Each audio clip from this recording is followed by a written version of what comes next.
আসসালামু আলাইকুম রহমতুল্লাহ।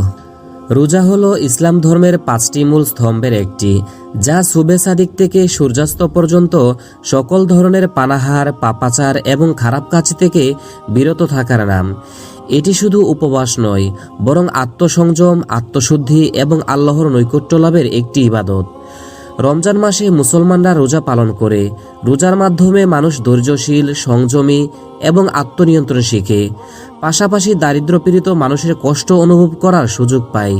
রোজা রাখার প্রধান কারণ হল আল্লাহর নির্দেশ পালন করা এবং আত্মশুদ্ধি অর্জন করা। ইসলাম ধর্মে রোজা পালন করা ফরজ ইবাদত, যা মুসলমানদের জন্য রমজান মাসে বাধ্যতামূলক করা হয়েছে।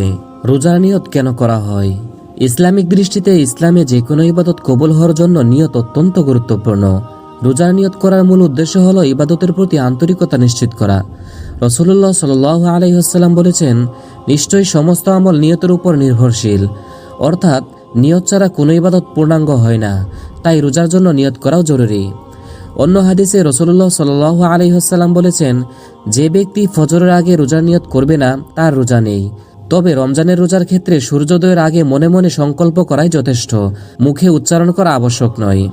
রোজার নিয়ত ও ইফতারের দোয়া নিয়ে একটি সুন্দর গল্প রয়েছে। শহরের ছোট্ট গ্রামপাড়ায় থাকতো এক ছেলে, তার নাম ছিল রহমান। সে খুবই আগ্রহ নিয়ে প্রথমবারের মতো রোজা রাখার প্রস্তুতি নিচ্ছিল। তার দাদি ছিলেন খুব ধার্মিক, তাই রহমান তার দাদির কাছে গিয়ে জিজ্ঞেস করলো, দাদি, রোজার সঠিক নিয়ম কি, কিভাবে নিয়ত করতে হয়?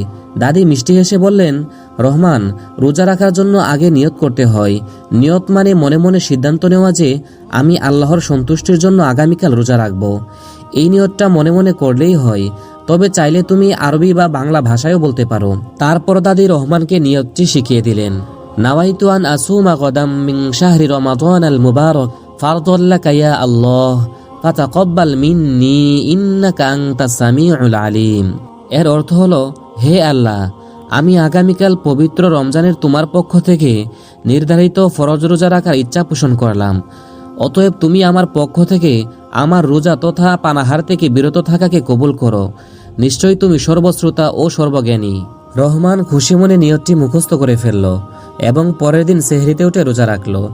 দিনভর সে ধৈর্য ধরে রোজা রাখল, কিন্তু বিকেলের দিকে তার খুব ক্ষুধা আর তৃষ্ণা পেল। তখন সে আবার দাদির কাছে ছুটে গিয়ে বলল, দাদি, ইফতারের সময় কি কোনো দোয়া পড়তে হয়? দাদি বললেন, হ্যাঁ বাবা, ইফতার করার আগে এই দোয়াটি পড়া সুন্নত।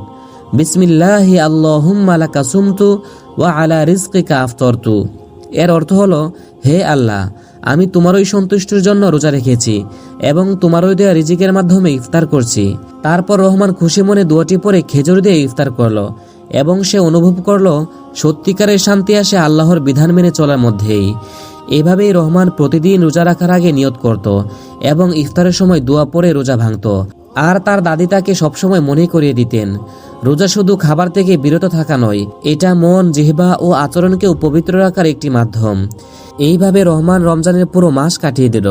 আরেকদিন সে দাদিকে জড়িয়ে ধরে বলল, দাদি, রোজা রাখা শুধু কষ্টের নয়, এটা তো আসলে অনেক শান্তির ব্যাপার।